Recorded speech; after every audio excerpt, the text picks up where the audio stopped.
Hello students, welcome back to Vandana's tutorial. आज हम करने वाले हैं क्लास 8 मराठी की पोएम 9 झुडूक के वर्कबुक के क्वेश्चन आंसर्स। इसके पहले हम चैप्टर 8 गिर्यारोहणाचा अनुभव तक कर चुके हैं। वर्कबुक के क्वेश्चन आंसर्स और डाइजेस्टिव क्वेश्चन आंसर्स, अगर आपने वो वीडियोस नहीं देखे तो ज़रूर से देखिएगा। डाइजेस्टिव क्वेश्चन आंसर्स और वर्कबुक के क्वेश्चन आंसर्स की जो प्लेलिस्ट है, दोनों की लिंक आपको डिस्क्रिप्शन बॉक्स में मिल जाएगी। तो हम स्टार्ट करते हैं चैप्टर 9 झुडूक के वर्कबुक के क्वेश्चन आंसर्स। तो सबसे पहले हैं पुढील प्रश्न कवितेच्या आधारे दिलेल्या सूचनानुसार कृती करा। कृती 1 आकलन, आकृती पूर्ण करा। सानुल्या झुडकेच्या इच्छा, कधी बाजारात कधी नदी किनारी भटकावे, कधी बागेमध्ये तर कधी पडक्या वाड्यापाठी मागे लपावे, कधी हळूच कानोसा घेत थपकत थपकत जावे, कधी रमत गमत थेट भरारी घेत जावे।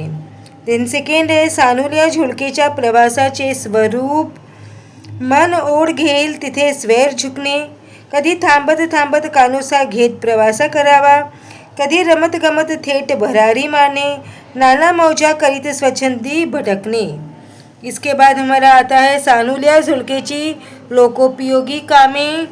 तो वेडूच्या बनात बासुरी वाजवून कणसाच्या कानात हितगुज सांगणे, दिशा दिशात सुगंध उधळणे, दिवसभर राबलेल्या माणसाच्या मुखावर टवटवी आणणे। इसके बाद आता है परिणाम लिया झुडकेने कलिकेला स्पर्श केला, कलिका फुलून वधेपर्यंत तिथून पसार व्हावे, बकुळीच्या फुलांना स्पर्श केला, बकुळीची फुले डोहात शिंपडावी। देन पुढील शब्द समूहाचा तुम्हाला समजलेला अर्थ लिहा। फर्स्ट है हमारा चुकली मुकली लेकर। झर्याची झुळझुळ म्हणजे त्याचे आनंद गीत असते।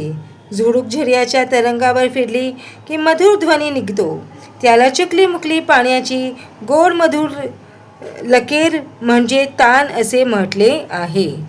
त्यान पाचूचे मखमली शेत, शेतात जेव्हा पिकांची रोपे रुजतात व वर येतात तेव्हा ती हिरवीगार असतात। पाचू हे रत्नही हिरवे आहे। शेतातली ती हिरवीगार कोवळी रोपे म्हणजे जणू पाचूचे मखमली शेत आहे अशी कल्पना केली आहे। इसके बाद आता है हमारा कृती 2, योग्य पर्याय निवडून वाक्य पूर्ण करा। झुडकलेल्या स्वेर झुकावे वाटते, तिचे मन तिकडे ओढ घेते, वेडूच्या बनात अलगूज वाजते, कारण झुडकेच्या स्पर्शांमुळे वेडूतून अलगुजाचा आवाज निघतो। 1-2 शब्दात उत्तरे लिहा। झुडकेने भेट दिलेली नैसर्गिक ठिकाणे, नदीचा काठ, झरा, डोह, जांभळी। देन कवितेतील वर्णनावरून कवीने वर्णन केलेला ऋतू हिवाळा, झुडकेच्या विश्रांतीचा प्रहर संध्याकाळ। इसके बाद हमारा आता है चौकटी पूर्ण करा। झुडकेची 2 विशेषणे, सानुली मंद, शेताचा रंग पाचूचा दॅट इज हिरवा, नदीचा रंग निळा, मखमली कौन तरंग, मौजा किती नाना। देन कवितेतील शब्दांचा अर्थ लिहा। भरारी झेप, थेट सरळ, स्वेर मुक्त, अंगुली बोट। इसके बाद हम बढ़ते हैं कृति 4 काव्य सौंदर्य। झुडकेची परोपकारी वृत्ति तुमच्या शब्दांत लिहा। इसके आंसर देने से पहले आपसे एक छोटी सी रिक्वेस्ट, अगर आप मेरे चैनल पे पहली बार विजिट कर रहे हो या फिर मेरे चैनल को अभी तक सब्सक्राइब नहीं किया है तो इसे सब्सक्राइब जरूर से कीजिए और वीडियो को ज़्यादा से ज़्यादा अपने दोस्तों के साथ शेयर भी कीजिए ताकि उनको भी ये जो क्वेश्चन आंसर्स है वो इजीली अवेलेबल हो जाए। तो हम स्टार्ट करते हैं आंसर। एक छोटीशी मंद वाहणारी झुडूक मन ओढ घेईल तेथे स्वेर भटकते आहे। स्वच्छंदी बागडताना ती काही गोष्टींमध्ये परोपकार करते। कलिकेचा सुगंध ती 10 दिशात उघडून घेते। हा सुगंध सर्वांनी अनुभवावा असे तिला वाटते। नंतर ती झर्याची लकेर चौफेर पसरते, शेतात जाते, कंसाच्या कानात हितगुज सांगते. शेतकऱ्यांच्या सुगीच्या मोसमाची जणू बातमी देते. सर्वत्र बागडल्यावर ती संध्याकाळी दिवसभर कष्ट करून दमून थकून बसलेल्या कष्टकर्याला मायेने बिलगते. त्याच्या चेहऱ्यावर आनंदाची टवटवी फुलवते. अशा प्रकारे कष्ट करणाऱ्या माणसाला प्रसन्न करण्याचा ती परोपकार करते. इसके बाद बढ़ते हैं हम नेक्स्ट. प्रस्तुत कविता आवडण्याचे वा न आवडण्याचे कारण तुमच्या शब्दात लिहा. एक छोटीशी मंद झुळूक दिवसभर सर्वत्र स्वच्छंदपणे कशी हिंडते व आनंददायी वातावरणाचा मनमुराद आस्वाद कशी घेते यांचे मनोहारी व मनोवेधक चित्रण कवी दामोदर कारे यांनी झुळूक या कवितेत सुंदर शब्दात केले आहे.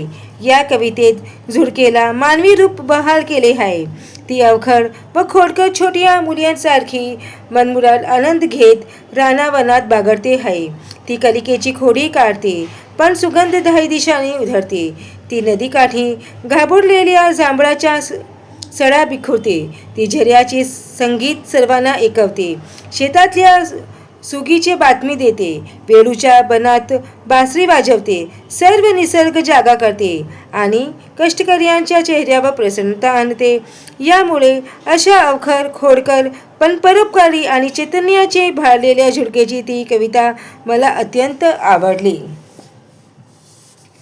इसके बाद हम बढ़ते हैं व्याकरण व भाषा अभ्यास की तरफ, जिसमें सबसे पहले दिया है विशेष्य व विशेषणाच्या जोड्या जुळवा.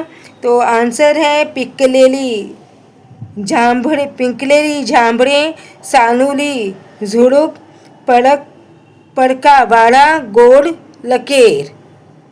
द नेक्स्ट आहे सामान्य रूपे ओळखा. तो गाण्या, वाड्यापाठी वाड्या, कलिकेला कलिके, झर्या, मुखावर मुखा, कणसाच्या कणसा. देन शब्दसंपत्ती. कवितेतील यमक जोडणाऱ्या शब्दांच्या जोड्या शोधून लिहा.